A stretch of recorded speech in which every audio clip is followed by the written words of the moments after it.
Hi guys! Jökull and I are heading back to the boat after spending New Year's Eve at my house. You see that huge pile of crap behind me? Sort of having two homes is really inconvenient, and having to transport all of that stuff back and forth is very annoying. But I didn't really have much choice because, as I've mentioned previously, Jökull is frightened of fireworks, and I didn't want him to have a bad experience aboard the boat. It turns out he did a really good job of handling the fireworks though. When it got really bad around midnight, he just sort of cuddled up next to me and was sure he was stressed out, but it was a lot better than 2 years ago where he was just sort of wandering around all night and unable to calm down and very stressed out. So I think he did a very good job. I'm very much looking forward to getting back to the boat.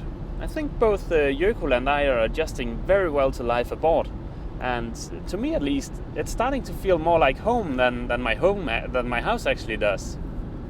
All of the ice and snow is gone here at the marina.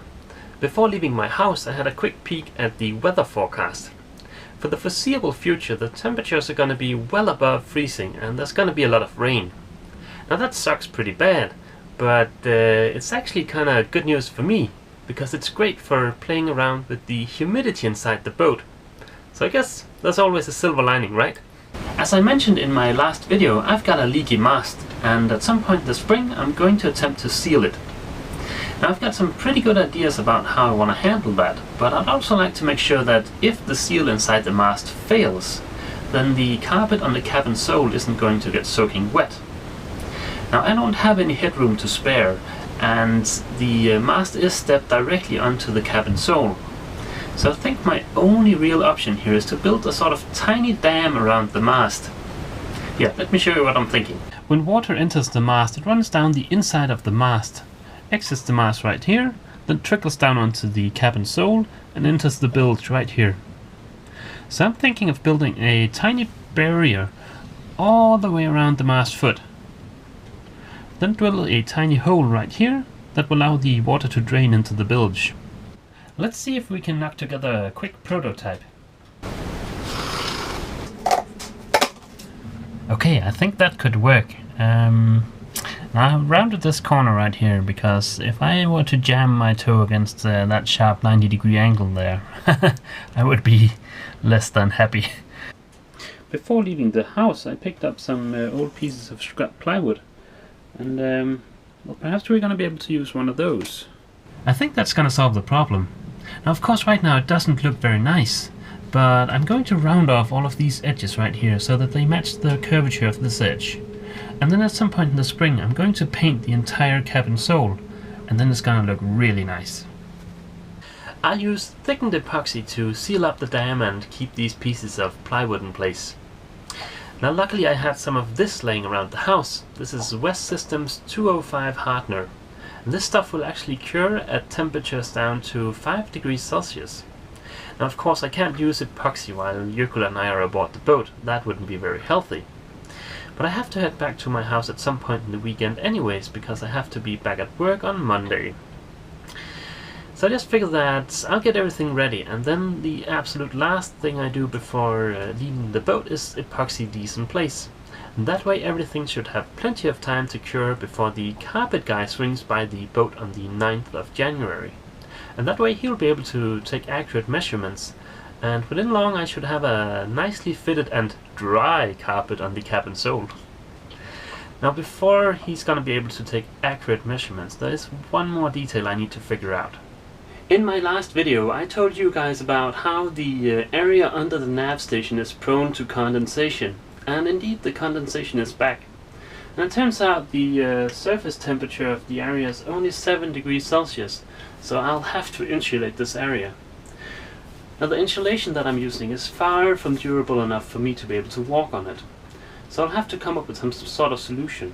And right now I'm thinking that I want to build some sort of step right here. And of course I'll have to have that in place before the carpet guy is able to take any measurements.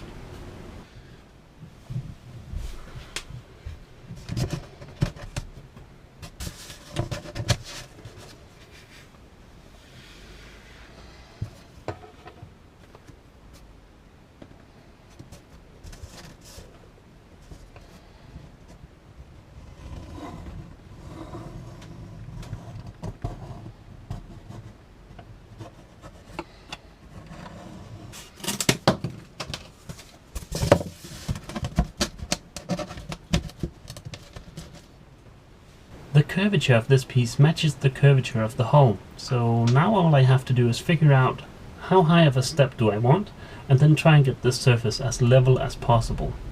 Of course, trying to get anything level aboard a boat that's in the water is, well, kind of difficult, but I'll get as close as I possibly can.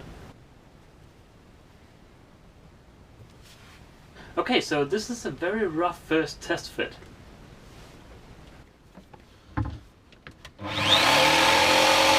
Now that this bottom piece is made out of plywood, it's much easier to figure out the correct size and shape of this top piece. Now sadly I don't have a piece of plywood that's large enough aboard for this piece up here, but hopefully I'll be able to get my hands on some more plywood tomorrow. Even if I'm not able to get my hands on a piece of plywood tomorrow, that's just fine. Now the main thing is that I'm ready for the carpet guy. And of course I won't be able to insulate the area before the inside of the hull is hot enough to work with the glue that I use. So until then I'm just gonna have to see if I can keep the condensation at bay using the dehumidifier. As I've mentioned, I'm going to spend 2 weeks aboard in February as a part of my Liveaboard test. And by that time I really hope it's below freezing outside. That way I'll avoid any issues with condensation, and I'll be able to keep the carpet on the cabin sole the entire time. I'm very excited to see what it's going to be like to have the carpet on the cabin sole. I imagine it's going to feel quite a lot warmer down here. Okay guys, I'm gonna cut this video a bit short because I sort of strained my back while fooling around down there on the cabin sole. So I guess that's it for this time, guys. As always, feel free to leave a comment, and if you haven't already, please click the subscribe button. See you! I'll use thickened epoxy to seal up the dam and keep these... what the...